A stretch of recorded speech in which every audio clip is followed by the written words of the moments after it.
En la primera cena familiar después de que regresé de la Facultad de Derecho, aparecí embarazada. Antes de que pudiera decir una palabra, mi padre alzó la voz: «Eres una vergüenza, no eres bienvenida aquí, ya no eres parte de esta familia». Y mi madre añadió: «Elegiste el fracaso, así que duerme en la calle». Me fui con una maleta y un título de derecho en la mano. Una semana después, descubrieron quién era el padre del bebé. Me suplicaron que los perdonara. «Eres una vergüenza. No eres bienvenida aquí. Ya no eres parte de esta familia». Esas palabras me golpearon como un tren de carga mientras estaba de pie en medio del comedor de mi infancia, embarazada de 4 meses, agarrando mi diploma de la Facultad de Derecho de Columbia con una mano y mi maleta con la otra. Mi madre, Margaret, dio un paso adelante, con el rostro frío como una piedra. «Elegiste el fracaso, así que duerme en la calle». Miré alrededor de la mesa a mi hermano Daniel, que miraba fijamente su plato, y a mi hermana Sara, que de hecho me apartó la cara. Mi padre, Richard, estaba de pie con los brazos cruzados, esperando a que me fuera. El corazón me latía tan fuerte que pensé que podría estallar. Pero mantuve la cabeza alta. No sabían una cosa. Dentro de una semana, descubrirían quién era el padre de mi bebé y se pondrían de rodillas, suplicándome que los perdonara. El silencio en ese comedor era ensordecedor. Intenté hablar para explicar que acababa de graduarme como la mejor de mi clase, summa cum laude, que tenía un futuro, que este bebé no era un error. Pero mi padre levantó la mano para interrumpirme antes de que pudiera siquiera formar las palabras. «Lo arruinaste todo», dijo. Su voz era baja y peligrosa. Ni siquiera me miraba a la cara. Sus ojos estaban fijos en mi vientre apenas visible como si fuera algún tipo de enfermedad. «He construido una reputación en esta comunidad durante 30 años y tú entras aquí así». «Mamá», comencé, volviéndome hacia mi madre, pero ella negó con la cabeza. «Somos respetados en esta comunidad», dijo Margaret, con la voz temblando de ira. O tal vez de vergüenza. No sabía cuál de las dos. «Y tú has traído la vergüenza. ¿Qué pensará la gente cuando te vea, soltera, embarazada, tirando por la borda tu educación?» «No la estoy tirando por la borda», protesté. «Acabo de graduarme. Tengo mi título. Tengo oportunidades». Mi hermano Daniel se removió en su asiento. «Quizás deberíamos escuchar lo que tiene que decir», ofreció débilmente. Pero la cabeza de mi padre se giró hacia él tan rápido que pensé que se rompería el cuello. «Mantente al margen de esto», ladró Richard. Sara, mi hermana menor, de 24 años y siempre compitiendo conmigo, finalmente habló. «Les dije que lo arruinaría todo. Siempre ha sido egoísta, pensando solo en sí misma. Ahora miren lo que ha hecho».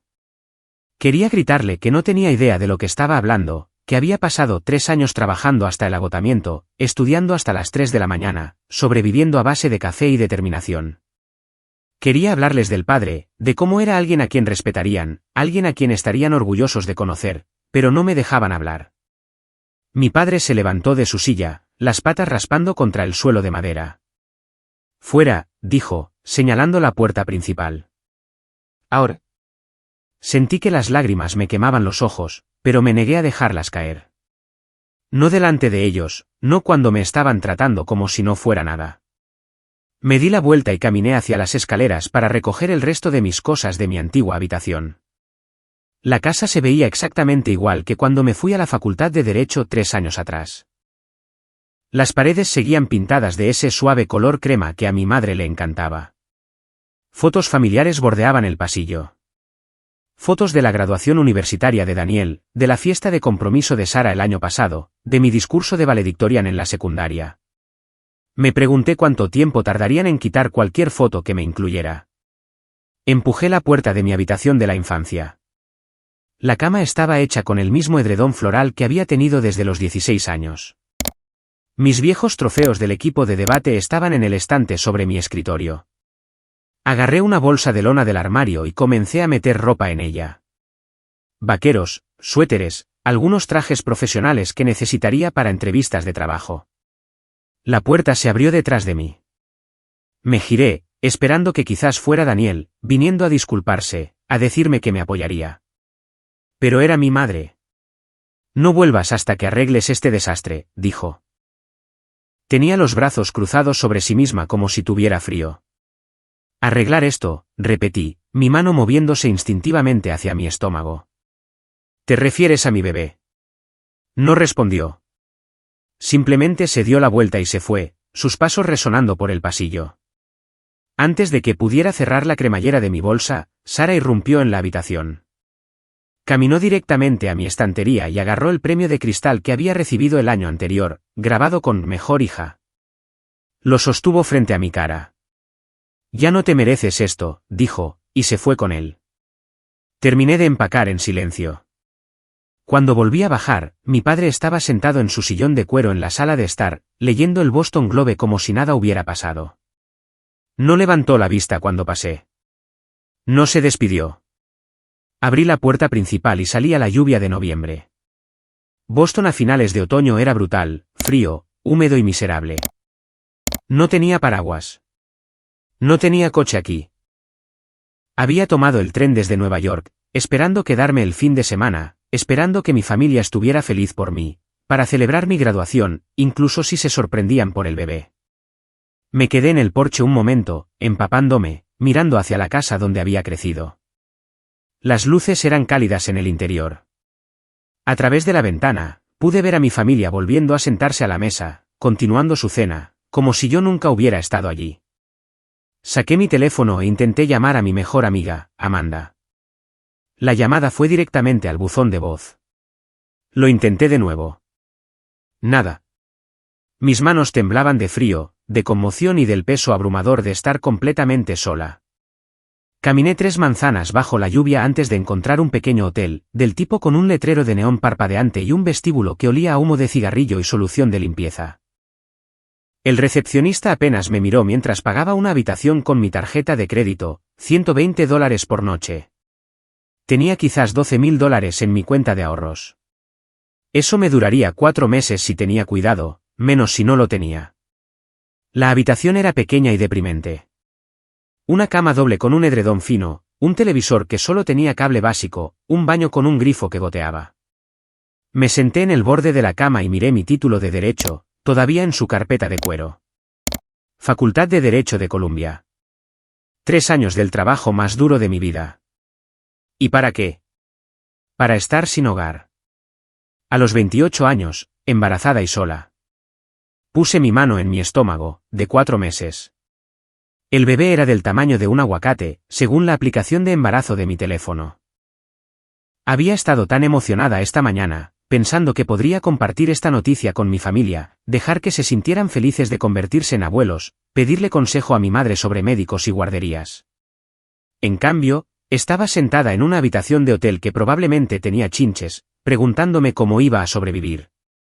Mi teléfono vibró, un mensaje de texto de un número desconocido. Me enteré de lo que pasó. Aún no saben quién soy, pero me conocerán mañana en el bufete. Se me cortó la respiración. ¿A Alexander, el padre? ¿Cómo lo sabía ya? Ni siquiera había tenido tiempo de llamarlo. Había planeado decírselo en persona mañana, pero ahora me estaba enviando un mensaje de texto como si hubiera estado allí, como si hubiera presenciado toda la pesadilla. Intenté llamar al número. Sonó 4 veces y pasó al buzón de voz. No dejé un mensaje. Algo se sentía mal. ¿Cómo lo sabía? Miré por la ventana de mi habitación de hotel. Al otro lado de la calle, bajo una farola rota, había un sedán negro estacionado. No podía ver si había alguien dentro, pero tenía la clara sensación de que me estaban observando. Cerré la cortina y volví a sentarme en la cama. Mañana, iría al bufete y obtendría respuestas. Esta noche, solo necesitaba sobrevivir. No dormí bien. La cama era incómoda, y cada vez que pasaba un coche por fuera, me despertaba sobresaltada, pensando en ese sedán negro. A las 6 de la mañana, me di por vencida en intentar dormir y me duché en el pequeño baño. La presión del agua era débil y la temperatura fluctuaba entre hirviendo y helada, pero al menos lavó la sensación de la noche anterior. Me vestí con uno de mis trajes de entrevista, un blazer azul marino y una falda lápiz que había comprado para las ferias de empleo de la Facultad de Derecho.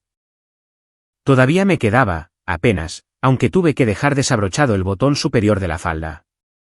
Me puse un maquillaje mínimo, tratando de ocultar las ojeras bajo mis ojos y la hinchazón por haber llorado. La dirección que Alexander me había enviado por mensaje de texto me llevó a un edificio en el centro de Boston, todo de cristal, acero y dinero. El directorio en el vestíbulo listaba a Hayes y asociados en el piso 14. Sabía que Alexander era exitoso, pero ver su nombre en el edificio con elegantes letras de bronce lo hizo real de una manera que no lo había sido antes. El ascensor se abrió a un área de recepción que parecía sacada de una revista. Muebles de cuero color crema, arte abstracto en las paredes, una recepcionista que parecía haber salido de una sesión de fotos de moda. Me sonrió con dientes blancos y perfectos. Debe ser Úrsula, dijo. El señor Hayes la está esperando. Sala de conferencias 2, al final del pasillo a su derecha. Seguí sus indicaciones, mis tacones resonando en el suelo de mármol.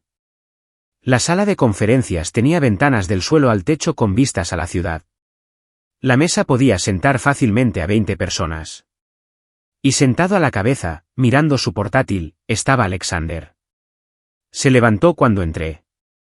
Alexander Hayes tenía 35 años, era alto y estaba en forma, con cabello oscuro que comenzaba a encanecer en las sienes y agudos ojos azules que no se perdían nada.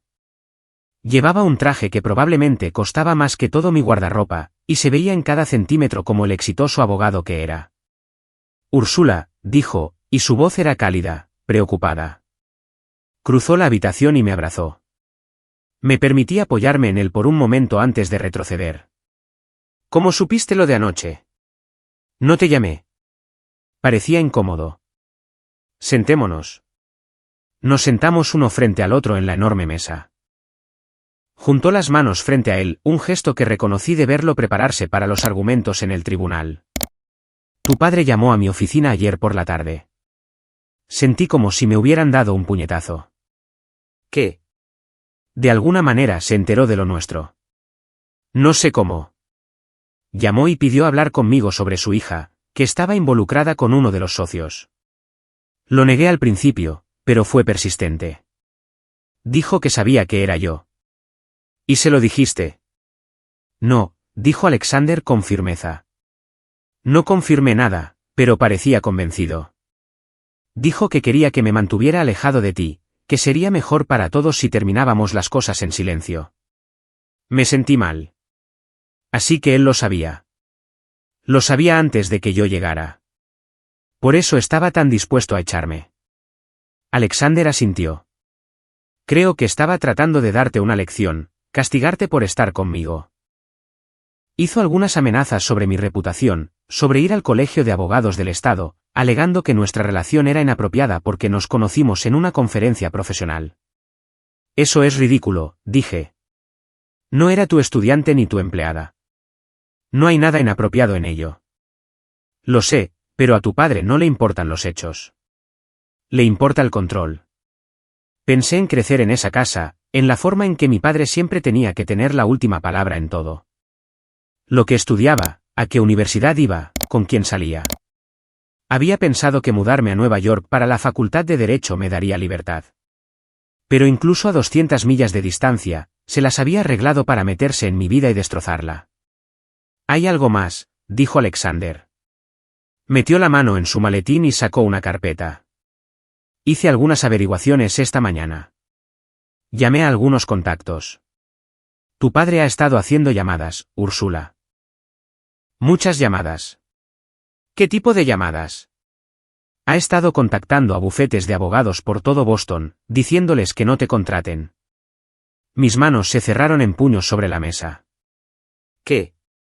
Está afirmando que eres inestable, que tienes problemas personales que te hacen inadecuada para el trabajo profesional.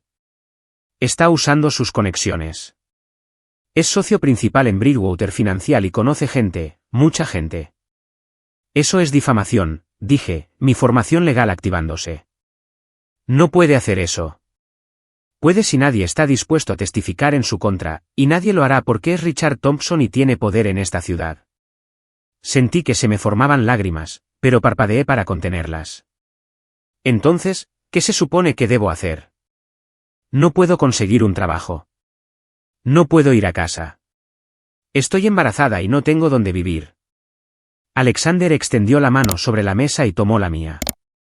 Puedes quedarte conmigo. Tengo un apartamento en Cambridge. 2 dormitorios, mucho espacio. Tú y el bebé estarán a salvo allí. Retiré mi mano. ¿Y qué? Simplemente esconderme, dejar que mi padre gane. No es esconderse. Es ser estratégico. Mira, Úrsula, hay algo que no te he dicho.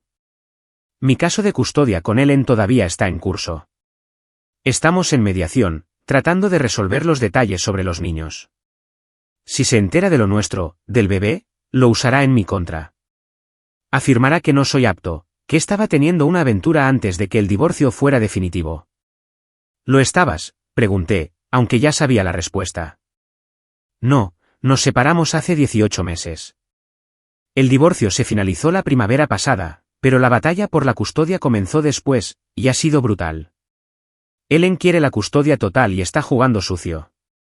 ¿Así que quieres que me esconda para que tu exesposa no se entere de mí? Él suspiró. Te estoy pidiendo que seas paciente. Dame 3 meses. La audiencia de custodia es en diciembre. Una vez que eso esté resuelto, puedo hacer pública nuestra relación. Podemos casarnos si quieres. Te apoyaré a ti y al bebé abiertamente, pero ahora mismo, si esto sale a la luz, podría perder a mis hijos. Me levanté y caminé hacia la ventana. Abajo, la gente caminaba hacia el trabajo, llevando tazas de café, hablando por teléfono, viviendo vidas normales. ¿Cuál era mi normalidad ahora? Necesito pensarlo, dije. Por supuesto, tómate tu tiempo. Pero Úrsula, por favor, sabe que estoy aquí para ti. Decidas lo que decidas. Salí de la oficina y llamé a Amanda de nuevo. Esta vez, contestó. Oh, Dios mío, Úrsula, lo siento mucho, dijo de inmediato. Mi teléfono se murió ayer y olvidé mi cargador en la oficina. Acabo de recibir tu mensaje de voz. ¿Qué pasó? Le conté todo, la cena, las amenazas de mi padre, las revelaciones de Alexander. Escuchó sin interrumpir, y cuando terminé, se quedó en silencio por un largo momento. Tu padre está loco, dijo finalmente. ¿Y Alexander? No sé. Suena complicado. Eso es lo que pensé. Ven a quedarte conmigo, ofreció. Mi apartamento es pequeño, pero nos las arreglaremos. Amanda vivía en un estudio en Somerville. Apenas había espacio para ella, y mucho menos para mí y todas mis cosas. Pero agradecí la oferta. Déjame resolver algunas cosas primero, dije. Voy a solicitar algunos trabajos. A ver qué pasa. Durante los 2 días siguientes, envié mi currículum a todos los bufetes de abogados que pude encontrar.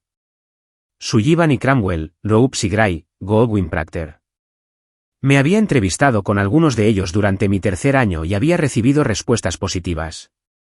Ropes y Gray prácticamente me había ofrecido un puesto pendiente de los resultados del examen de abogacía. Al 3er día, recibí un correo electrónico de Ropes y Gray. Lamentamos informarle que no podemos proceder con su solicitud en este momento. Se me revolvió el estómago.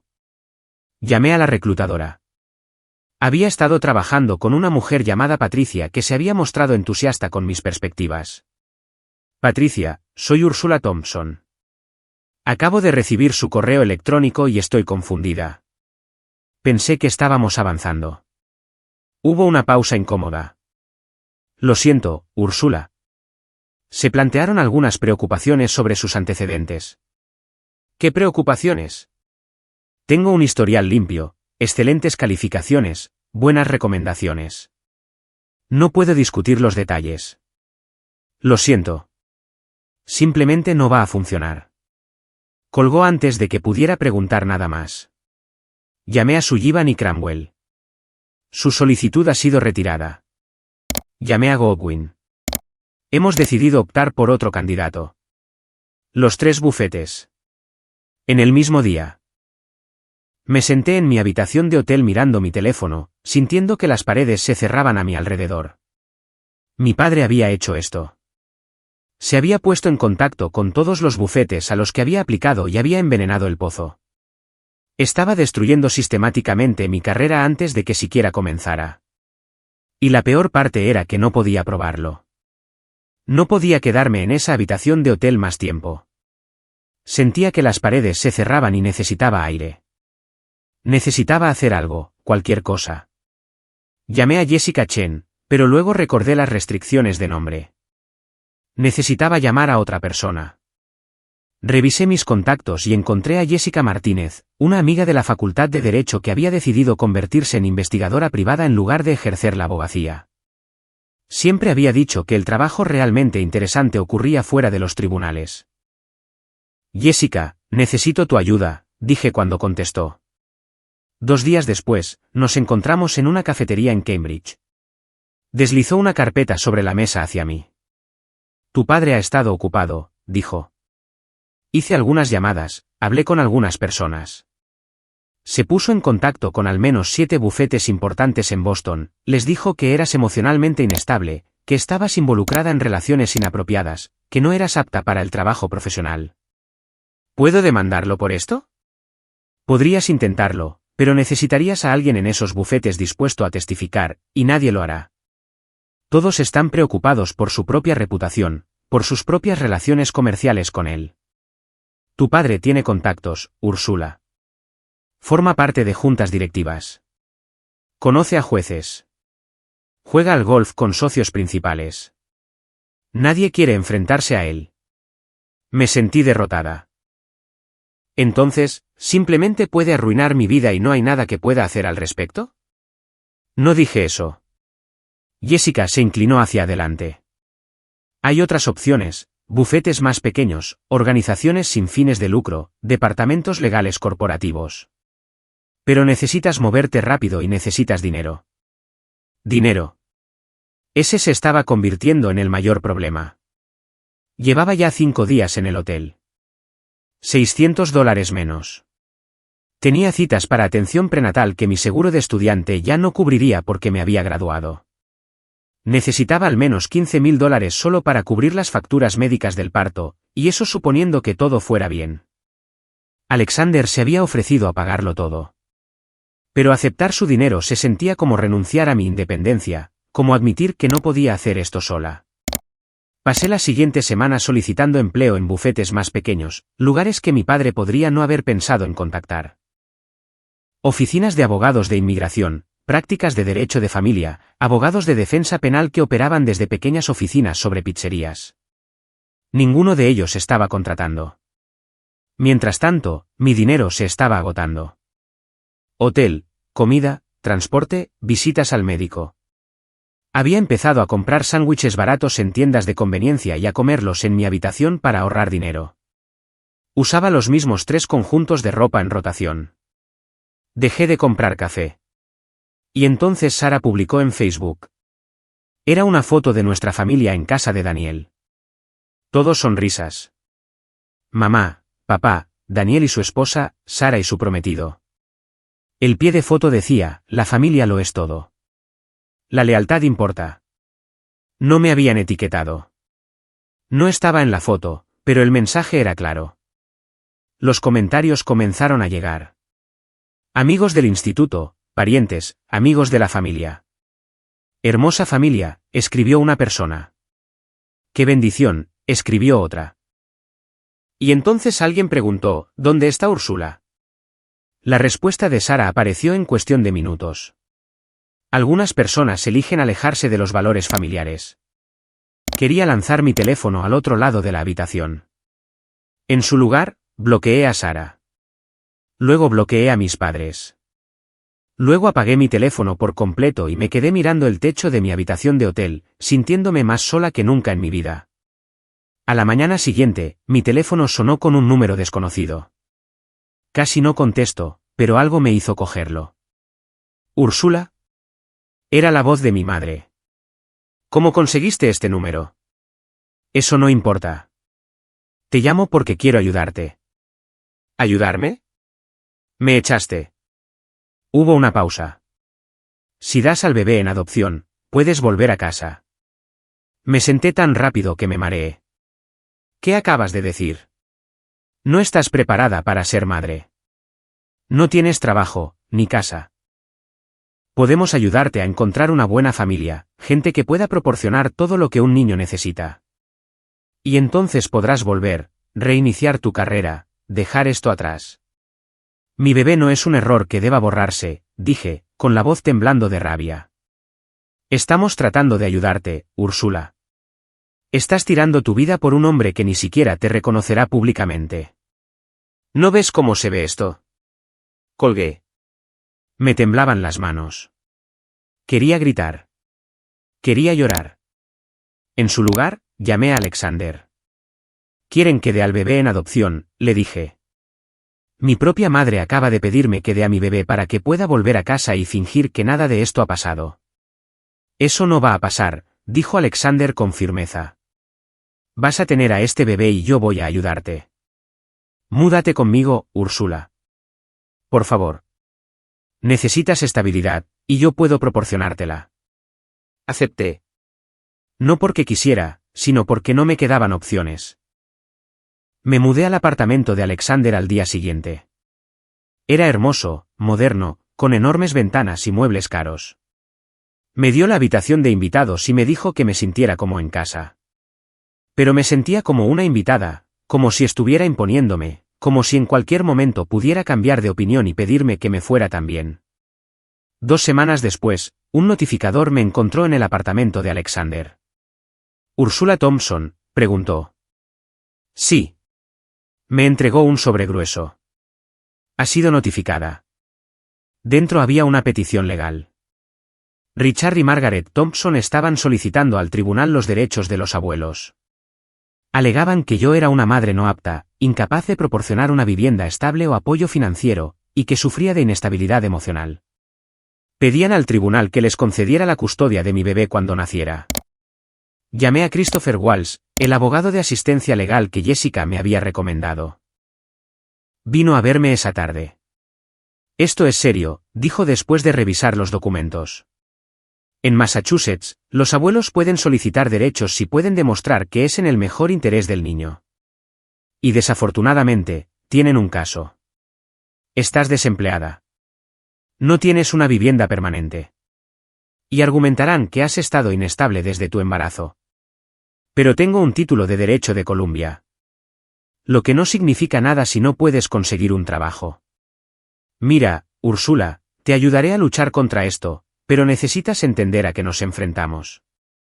Tus padres tienen recursos, tienen estabilidad y tienen un abogado que te va a hacer quedar lo peor posible. Me sentí mal. ¿Pueden realmente ganar? Es posible. Necesitamos construir tu caso. Demostrar que eres capaz, que tienes apoyo, que estás pensando con claridad sobre el futuro. Miré a Alexander, que había estado sentado en silencio durante toda esta conversación. Si hacemos público que eres el padre, ¿ayudaría eso? Alexander dudó. Ayudaría a tu caso, admitió. Pero mi audiencia de custodia con Ellen es en 2 semanas. Si esto sale a la luz ahora, perderé a mis hijos. Así que tengo que elegir entre protegerme a mí misma y protegerte a ti. Nadie dijo nada. Tomé mi decisión. No puedo dejar que pierdas a tus hijos por mi culpa. Lucharemos contra esto sin mencionarte. Christopher pareció escéptico, pero asintió. Entonces, tenemos que movernos rápido. La audiencia es en 3 semanas. Las siguientes 3 semanas fueron las más difíciles de mi vida.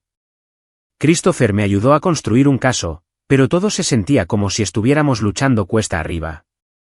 Mis padres habían contratado a un abogado caro que presentaba moción tras moción, cada una pintándome como más inestable, más inepta, más irresponsable. Empecé a trabajar con la organización de Grace Sullivan, Second Chances Legal Fund. Grace se había puesto en contacto después de ver algunas menciones de mi caso en línea. Me ofreció un puesto como abogada junior ayudando a mujeres en batallas por la custodia. No pagaba mucho, pero era algo. Demostraba que podía trabajar, que estaba pensando en mi futuro. Pero el estrés me estaba matando. En mi cita prenatal de 20 semanas, la doctora me tomó la presión arterial y frunció el ceño. Está elevada, dijo. ¿Has estado bajo estrés? Casi me río. Sí. Necesitas reducir tus niveles de estrés. Esto no es bueno para el bebé ni para ti. Voy a recomendar reposo en cama modificado. Nada extenuante. Mucho sueño, un ambiente tranquilo. No tengo un ambiente tranquilo, quise decir. En su lugar, asentí y prometí tomármelo con calma. Pero ¿cómo podía tomármelo con calma cuando mis padres intentaban quitarme a mi bebé? Cuando tenía una fecha en el tribunal que se avecinaba, cuando cada día se sentía como otra batalla que estaba perdiendo. Amanda vino a visitarme una noche. Me miró y su rostro se descompuso. Úrsula, te ves terrible. Gracias, dije débilmente. Lo digo en serio. Has perdido peso. Tienes ojeras. Esto no es saludable. Lo sé, pero ¿qué se supone que debo hacer? ¿Simplemente rendirme? No, pero necesitas dejar que la gente te ayude. Deja que Alexander te ayude. Déjame ayudarte a mí. No puedes hacer esto sola. No estoy sola, protesté. Pero incluso mientras lo decía, sabía que era mentira. Me sentía completamente aislada. Alexander me apoyaba, pero tenía su propia vida, sus propios problemas. Amanda me visitaba cuando podía, pero tenía un trabajo exigente. Christopher era profesional y capaz, pero era mi abogado, no mi amigo. Esa noche, alrededor de las 11, sentí algo húmedo y cálido. Fui al baño y vi sangre. No mucha, pero suficiente para entrar en pánico. Llamé a Alexander, pero su teléfono fue al buzón de voz. Estaba en el tribunal. Recordé algún caso importante que lo tenía trabajando hasta tarde. Llamé a Amanda. No contestó.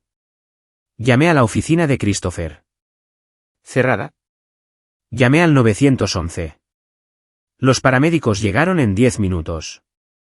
Eran tranquilos y profesionales, haciéndome preguntas, comprobando mis signos vitales, ayudándome a subir a la ambulancia. En el hospital, una doctora me examinó e hizo una ecografía. El latido del corazón del bebé es fuerte, dijo. Pero muestra signos de complicaciones relacionadas con el estrés. Necesitamos mantenerte aquí en observación, al menos por esta noche. Pasé 3 días en el hospital. El sangrado se detuvo y los médicos dijeron que el bebé estaba bien, pero estaban preocupados por mí. Mi presión arterial seguía alta. No estaba comiendo lo suficiente. Estaba, en palabras de un médico, destrozándome. Alexander finalmente apareció el segundo día con flores y disculpas. Lo siento mucho, dijo. La audiencia de custodia fue ayer. No podía irme. ¿Y cómo fue?, pregunté, sin estar segura de querer saberlo. Gané. Custodia compartida, 50 y 50. Es lo que quería. Debería haberme alegrado por él. En cambio, sentí resentimiento. Él había ganado su batalla mientras yo yacía en una cama de hospital luchando la mía sola. Úrsula, dijo, sentándose junto a la cama. Déjame decirte algo. Ellen es la hija del juez Martin Peterson. Lo miré fijamente. El juez que lleva mi caso. Sí. Eso es un conflicto de intereses. No puede supervisar mi caso si tiene una conexión contigo a través de su hija. Presenté una moción de recusación de inmediato. 2 días después, llegó la respuesta. Moción denegada. El juez Peterson afirmó que no había conflicto porque no tenía una relación directa con mis padres. Técnicamente, tenía razón. Pero todos sabían lo que realmente estaba sucediendo. Ellen odiaba a Alexander. Ellen me odiaba a mí. Y su padre iba a usar su posición para asegurarse de que yo perdiera. Christopher intentó apelar, pero no había tiempo. La audiencia era en una semana. Y entonces las cosas empeoraron. Apareció una publicación en un blog, escrita por alguien anónimo. Graduada de Derecho de Columbia queda embarazada. Abandonada por su familia. ¿Qué hizo? La publicación estaba llena de especulaciones y verdades a medias. Me pintaba como alguien que debía haber hecho algo terrible para merecer ser expulsada. Los comentarios fueron brutales. Algunas personas me defendieron, pero la mayoría se apresuró a juzgar. Probablemente engañó. ¿Qué clase de hija es desheredada? Tiene que haber más en esta historia. Sabía que era Sara. Tenía que serlo. Siempre se le habían dado bien las redes sociales. Siempre supo cómo llamar la atención. Esta era su forma de controlar la narrativa, de asegurarse de que la gente me viera como nuestros padres querían que me vieran. Mi salud mental se fue en picada. No podía comer. No podía dormir. Yacía en la cama en el apartamento de Alexander, mirando el techo, preguntándome cómo había llegado hasta aquí. Hace un año, estaba en Columbia estudiando para los finales, soñando con mi futuro como abogada. Ahora estaba desempleada, embarazada, luchando una batalla por la custodia contra mis propios padres y viendo mi vida desmoronarse en tiempo real. La doctora quería recetarme antidepresivos, pero me negué por el embarazo.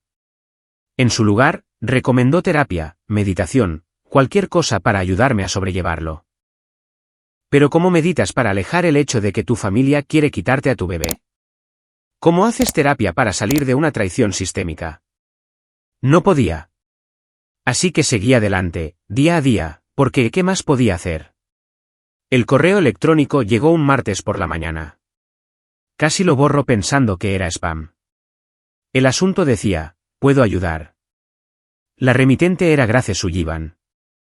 Había estado trabajando con su organización durante unas semanas, pero no habíamos hablado mucho más allá de asuntos profesionales.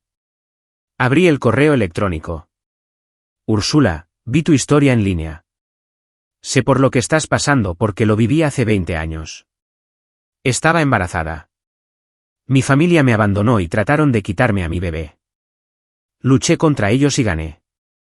Déjame ayudarte. Llámame. Llamé de inmediato. Grace resultó ser una mujer de unos 40 y tantos años, con ojos amables y una actitud sensata.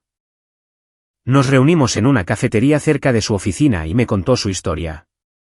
Se había quedado embarazada a los 25 años y sus padres adinerados se habían horrorizado. Habían intentado todo para que diera al bebé en adopción o les permitiera criarlo a ellos. Había luchado contra ellos en los tribunales y había ganado. Su hijo tenía ahora 22 años, se había graduado de la universidad, era feliz y saludable. Empecé esta organización porque no quiero que ninguna otra mujer se sienta tan sola como yo, dijo Grace. Y Úrsula, no estás sola. Voy a ayudarte. Grace hizo más que ofrecer apoyo. Contrató a todo un equipo legal para trabajar en mi caso. Investigaron los antecedentes de mis padres y encontraron cosas que me sorprendieron. Mi padre tenía un historial de acoso laboral de hace 15 años. Había llegado a un acuerdo extrajudicial y se había ocultado, pero estaba ahí. Mi madre había sido hospitalizada 2 veces por depresión, algo que nunca nos había contado a los hijos. No son perfectos, dijo Christopher cuando presentó los hallazgos. Y podemos usar eso. Están tratando de pintarte como inestable, pero ellos tienen su propia historia de problemas de salud mental y comportamiento cuestionable. Entrevistamos a personas de mi infancia, vecinos, maestros, padres de amigos. Muchos de ellos recordaban a mis padres como fríos, exigentes y controladores. Una de mis profesoras de secundaria dijo que siempre se había preocupado por mí, que parecía estar bajo una enorme presión por ser perfecta. Señoría, dijo Christopher durante una sesión de preparación, los padres de mi cliente han demostrado un patrón de comportamiento controlador y abuso emocional. Tienen sus propios desafíos de salud mental que nunca han abordado. No son tutores adecuados para este niño. El caso se estaba armando, pero todavía me sentía como si me estuviera ahogando. Cada día era una lucha por mantener la cabeza fuera del agua. Y entonces Alexander tomó una decisión que lo cambió todo. Convocó una conferencia de prensa.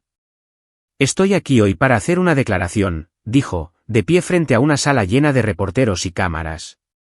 Soy el padre del bebé de Úrsula Thompson. La apoyo completamente y quiero que todos sepan que es una mujer inteligente y capaz que será una madre excelente. El trato que ha recibido de su familia es inaceptable y estoy orgulloso de apoyarla. La noticia explotó. Alexander Hayes, destacado abogado, reclama públicamente la paternidad del bebé en la batalla por la custodia. Ellen estaba furiosa. Lo llamó esa noche gritando, amenazando con reabrir el caso de custodia, pero ya era demasiado tarde. Su acuerdo había sido finalizado. Más importante aún, el juez Peterson ya no podía negar el conflicto de intereses. El exmarido de su hija era el padre del bebé en el caso que Peterson estaba supervisando. En 48 horas, el caso fue transferido a la jueza María López, una mujer con reputación de ser justa y sin conexión con ninguno de nosotros. Mis padres entraron en pánico. Pude verlo en las mociones de emergencia que presentó su abogado, tratando de argumentar que la participación de Alexander demostraba que yo era inestable, que había estado teniendo una aventura con un hombre casado. Pero Alexander tenía documentación que probaba que él y Ellen se habían separado 18 meses antes de que nos conociéramos, que el divorcio se había finalizado antes de que nuestra relación se volviera seria. La nueva fecha de la audiencia se fijó para 2 semanas después. Christopher se sentía confiado. Tenemos un buen caso, dijo. La jueza López es justa. Verá a través de la manipulación de tus padres. Pero entonces mi padre cometió un error crítico. Alexander recibió una llamada telefónica tarde una noche. Richard no sabía que Alexander la estaba grabando. No sabes lo que estás haciendo, dijo Richard, con la voz cargada de ira. Te destruiré. Los destruiré a ambos. He estado planeando esto durante meses, desde que me enteré de ustedes dos. ¿Crees que puedes simplemente aparecer y ponerte de su lado? Me aseguraré de que nunca vea a ese bebé. Demostraré que no es apta si es lo último que hago. Alexander mantuvo la calma. Me estás amenazando, Richard. Te lo estoy prometiendo. Tengo conexiones. Tengo poder. Te vas a arrepentir de esto. Después de que terminó la llamada, Alexander presentó inmediatamente la grabación ante el tribunal. Era legal en Massachusetts, un estado de consentimiento de una sola parte, y era condenatoria. Richard había confesado sabotear deliberadamente mi carrera, planear esta batalla por la custodia durante meses y hacer amenazas contra ambos. Christopher estaba exultante. Esto lo cambia todo. Ha confesado interferencia maliciosa, conspiración. Esto no se trata de lo que es mejor para el niño. Se trata de control y venganza. Casi al mismo tiempo, mi hermano Daniel finalmente se puso en contacto. Me llamó, con la voz temblorosa. Úrsula, lo siento mucho. Debería haberte defendido desde el principio. Fui un cobarde. ¿Qué te hizo cambiar de opinión?, pregunté. No podía soportarlo más. Ver lo que papá está haciendo, lo que mamá está consintiendo. Está mal. Quiero ayudarte. Testificaré si me necesitas. Daniel me contó cosas que nunca había sabido. Nuestro padre lo había controlado toda su vida, dictando su carrera, su matrimonio, todo. Daniel había querido ser artista, pero nuestro padre lo había obligado a estudiar finanzas. Había querido casarse con su novia de la universidad, pero nuestro padre se había opuesto porque ella provenía de una familia de clase trabajadora. Daniel había pasado toda su vida tratando de complacer a alguien que nunca podría ser complacido. Testificaré sobre el abuso emocional, sobre el control, sobre todo, prometió Daniel. Mereces tener a tu bebé, Úrsula, y voy a ayudar a asegurarme de que eso suceda. Incluso Margaret parecía estar vacilando. Apareció en el apartamento de Alexander una tarde, sola, luciendo cansada y más vieja de lo que recordaba. ¿Podemos hablar?, preguntó. La dejé entrar. Se sentó en el sofá, con las manos juntas en su regazo. Creo que hemos cometido un error, dijo en voz baja. Tu padre ha estado tan enojado y me dejé llevar por eso. Pero al ver lo que está pasando, al ver lo lejos que está dispuesto a llegar, creo que tal vez nos equivocamos. Tal vez, repetí. Mamá, me dijiste que durmiera en la calle. Me dijiste que diera a mi bebé en adopción. Lo sé. Empezó a llorar. Lo sé. Y me arrepentiré por el resto de mi vida. No sé en qué estaba pensando. Tu padre era tan insistente y simplemente lo seguí. Y ahora todo se está desmoronando. ¿Lo has dejado? Estamos separados. Me mudé con tu tía por ahora. No sé qué va a pasar, pero no podía seguir allí. Me miró con los ojos rojos e hinchados. No espero que me perdones, pero por favor, Úrsula, déjame ser parte de la vida de mi nieto. Cuando estés lista. Esperaré todo el tiempo que necesites. No supe qué decir. Una parte de mí quería cerrarle la puerta en la cara. Pero otra parte, la que recordaba ser una niña pequeña y que mi madre me trenzara el pelo, quería creer que lo decía en serio. Necesito tiempo, dije finalmente. No puedo simplemente olvidar lo que hiciste. Ella asintió. Entiendo. Esperaré. Una semana antes de la audiencia, Richard envió una carta. Estaba escrita a mano, de 2 páginas. Su letra era temblorosa, no como su habitual escritura precisa. Úrsula, lo siento. Me equivoqué en todo. Dejé que mi orgullo y mi necesidad de control destruyeran a nuestra familia. Espero que algún día puedas perdonarme. ¿Tu padre? No respondí. La audiencia se celebró en una fría mañana de enero. Ya estaba de 6 meses de embarazo, con el vientre redondo e imposible de ocultar. Llevaba un vestido de maternidad azul marino, profesional pero cómodo. Christopher se sentó a mi lado en una mesa. Al otro lado del pasillo, Richard y Margaret se sentaron con su abogado, un hombre de aspecto pulcro con un traje caro. La jueza María López entró y todos nos pusimos de pie. Tenía unos 50 años, con el pelo corto y gris y ojos agudos. Se sentó y revisó el expediente del caso por un momento antes de levantar la vista. Esta es una petición de derechos de los abuelos, dijo. El señor y la señora Thompson buscan la custodia de un niño que aún no ha nacido, alegando que la madre no es apta. Escuchemos los argumentos. El abogado de Richard fue el primero. Presentó su caso metódicamente. Úrsula Thompson estuvo desempleada durante meses después de la graduación. No tenía una vivienda estable. Estaba involucrada en una relación con un hombre recién divorciado. Mostraba signos de inestabilidad emocional. Christopher refutó cada punto. Úrsula Thompson tiene un título de Derecho de Columbia, una de las mejores facultades de Derecho del país. Ahora trabaja con Second Chances Legal Fund, ayudando a mujeres en crisis. Tiene una vivienda estable con Alexander Hayes, su pareja, quien ha reconocido públicamente la paternidad y se ha comprometido a apoyarla tanto a ella como al niño. En cuanto a la inestabilidad emocional, estaba bajo un enorme estrés por el acoso y las amenazas legales de sus padres. Luego vinieron los testimonios. Daniel fue el primero. Caminó hacia el estrado de los testigos, nervioso pero decidido. Testificó sobre nuestra infancia, sobre la naturaleza controladora de nuestro padre, sobre el abuso emocional que había presenciado y experimentado. Mi padre nos decía que nunca éramos lo suficientemente buenos, dijo Daniel. Nada de lo que hacíamos estaba bien. Úrsula se graduó como la mejor de su clase, y en lugar de estar orgulloso, se centró en un error. Cuando le dije que quería estudiar arte, dijo que estaba siendo un tonto y me obligó a estudiar finanzas. Vivíamos con miedo de decepcionarlo. El abogado de Richard intentó desacreditarlo. Solo está amargado porque su vida no resultó como quería. No, dijo Daniel con firmeza. Estoy diciendo la verdad porque mi hermana se merece algo mejor de lo que tuvimos. Grace Sullivan testificó a continuación, hablando de mi trabajo con su organización y de mi carácter. Amanda testificó sobre nuestra amistad y lo responsable que siempre había sido. Alexander testificó sobre nuestra relación, nuestros planes para el futuro, su compromiso con nuestra familia. Luego vino Margaret. El abogado de Richard la llamó al estrado, esperando que apoyara su caso. Pero Margaret me miró mientras prestaba juramento, y vi algo en sus ojos. Arrepentimiento.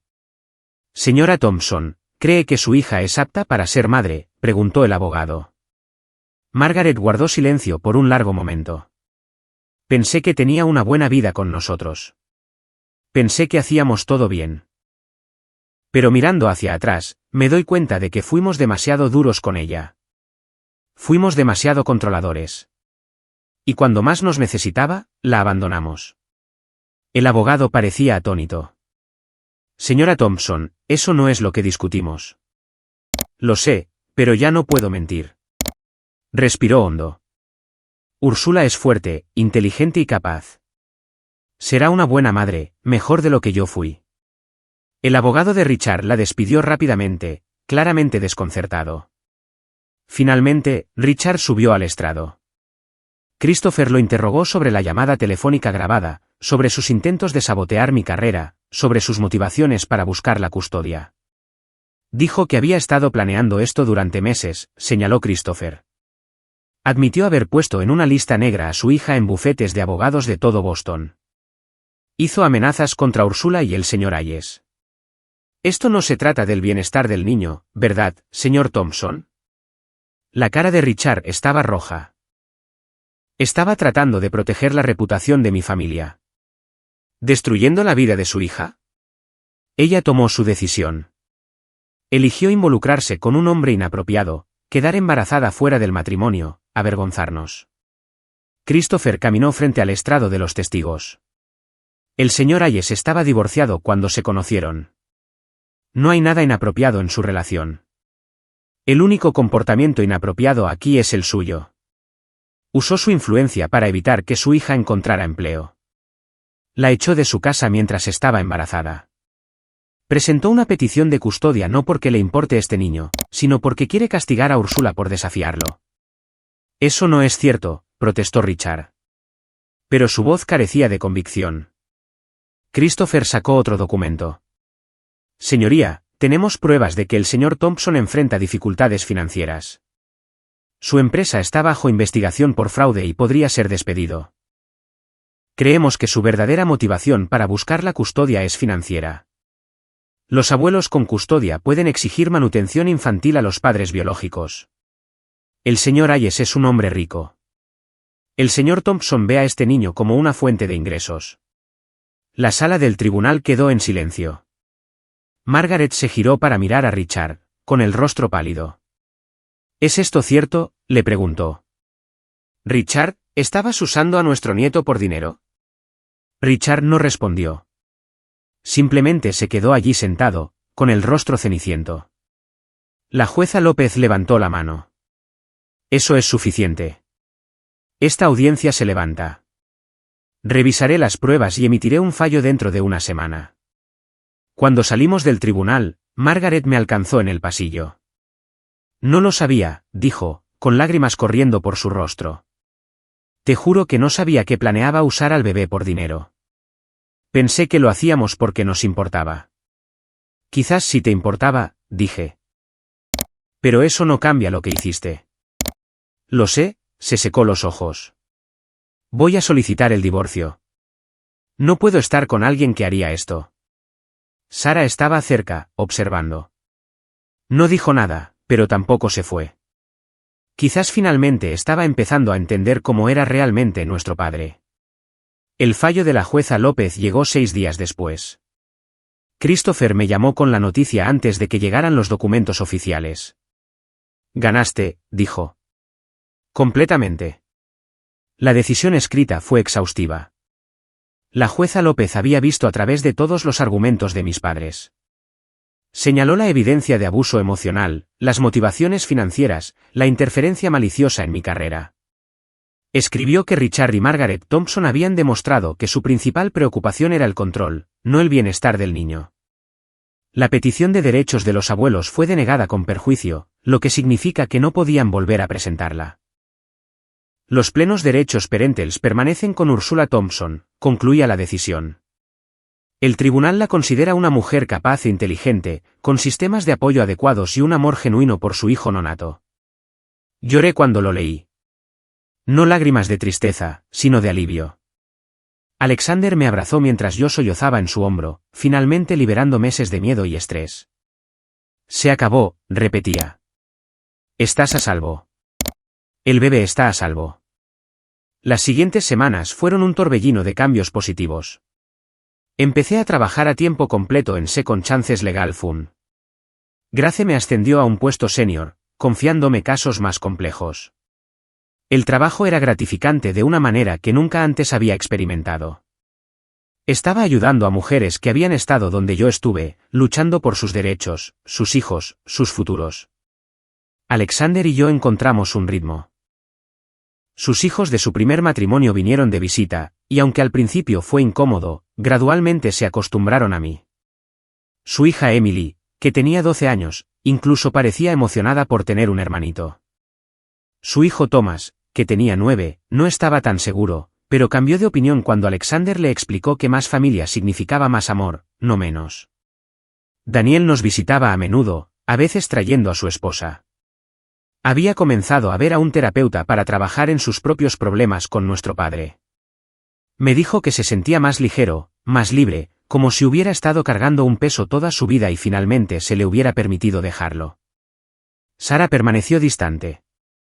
No llamó, no envió mensajes de texto, no reconoció lo que había sucedido, pero también dejó de publicar cosas negativas sobre mí en línea. Quizás eso era lo mejor que podía esperar por ahora. Una tarde de febrero, sonó el timbre. Estaba de 8 meses de embarazo, moviéndome lentamente, con dolor de espalda. Abrí la puerta y me encontré a Margaret de pie allí, sosteniendo una pequeña bolsa de regalo. Sé que no tengo derecho a estar aquí, dijo. Pero quería traer esto.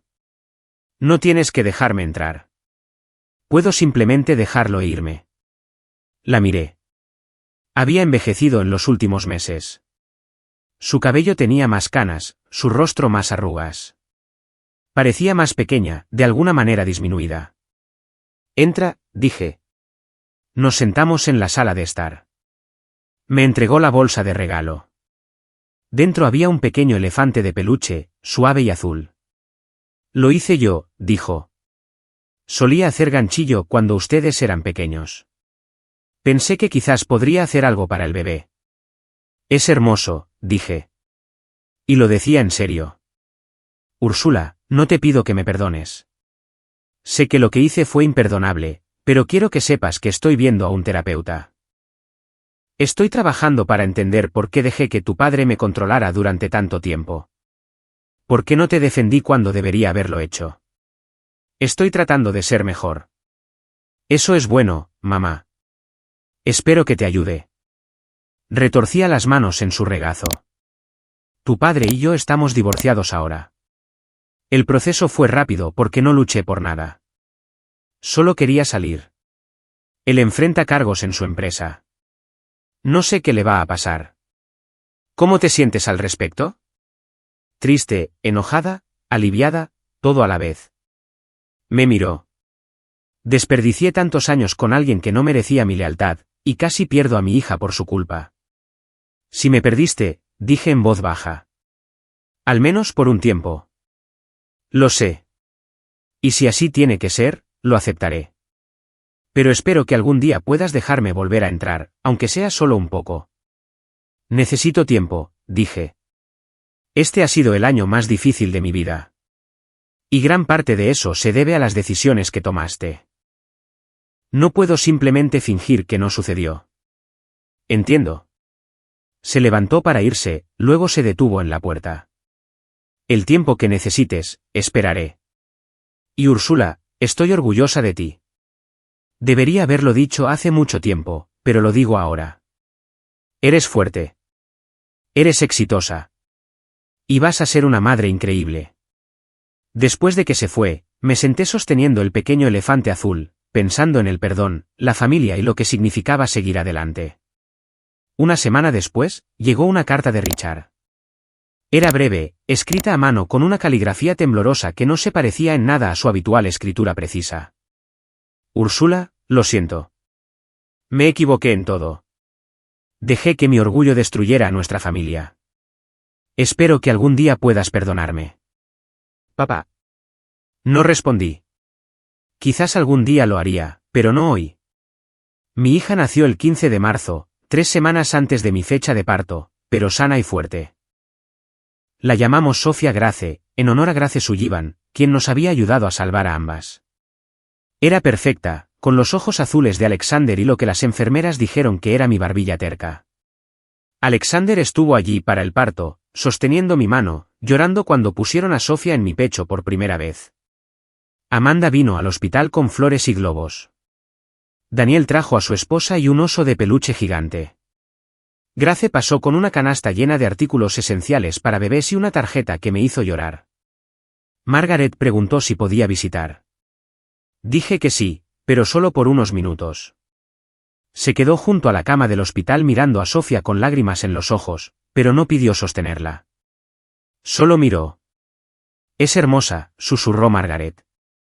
Lo hiciste bien, Úrsula. Gracias. Se fue después de 5 minutos, respetando el límite que había establecido. En los meses que siguieron, la vida encontró una nueva normalidad.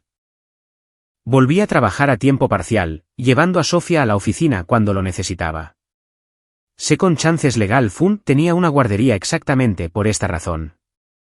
Tomé casos, ayudé a mujeres a luchar por sus derechos y descubrí que mi propia experiencia me hacía mejor en mi trabajo. Entendía por lo que estaban pasando de una manera que ningún libro de texto podría enseñar. Alexander y yo nos casamos en una pequeña ceremonia ese verano, solo con familiares y amigos cercanos. Daniel estuvo allí. Amanda fue mi dama de honor. Grace hizo un brindis sobre segundas oportunidades y nuevos comienzos. Margaret vino, pero se sentó en la parte de atrás, sabiendo su lugar. Richard no asistió. Mirando hacia atrás ahora, sentada en la guardería que decoré con tanta esperanza, podía ver el viaje claramente. Desde esa terrible cena donde mi padre me llamó una vergüenza hasta este momento, sosteniendo a mi hija dormida. Había atravesado el fuego. Había perdido a mi familia y había encontrado una nueva.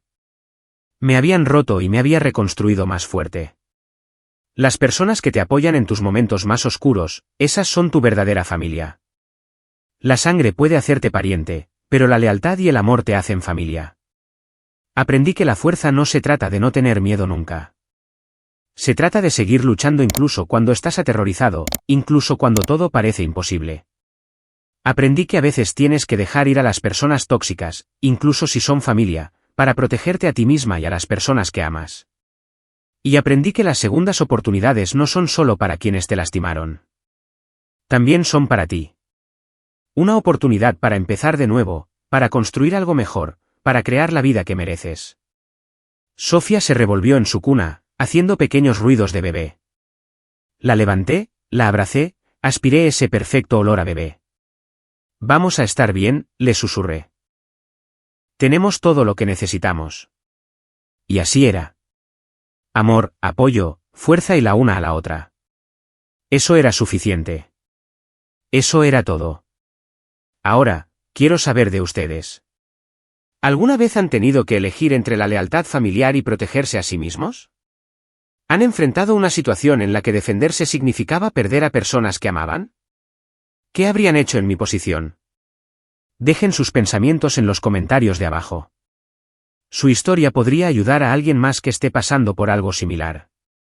Si esta historia resonó con ustedes, si les hizo pensar en sus propias relaciones o les dio fuerza para enfrentar sus propias batallas, por favor, denle al botón de me gusta. Ayuda a que más personas encuentren estas historias y sepan que no están solas. Y si quieren escuchar más historias sobre resiliencia, sobre personas que lucharon contra probabilidades imposibles y salieron más fuertes, asegúrense de suscribirse a este canal. Compartimos estas historias porque todos merecen saber que la supervivencia es posible, que la fuerza se puede encontrar incluso en los momentos más oscuros. Compartan este vídeo con alguien que necesite escucharlo. Compártanlo con alguien que esté librando su propia batalla con la familia, con alguien que necesite saber que elegirse a uno mismo no es egoísta, es supervivencia. Gracias por escuchar mi historia. Gracias por estar aquí, por ser testigos de este viaje. Espero que les dé valor para su propio camino, sea cual sea. Recuerden, son más fuertes de lo que piensan. Son dignos de amor y respeto, y merecen proteger su paz sin importar qué. Cuídense y recuerden que su verdadera familia es la que está a su lado cuando todo se desmorona.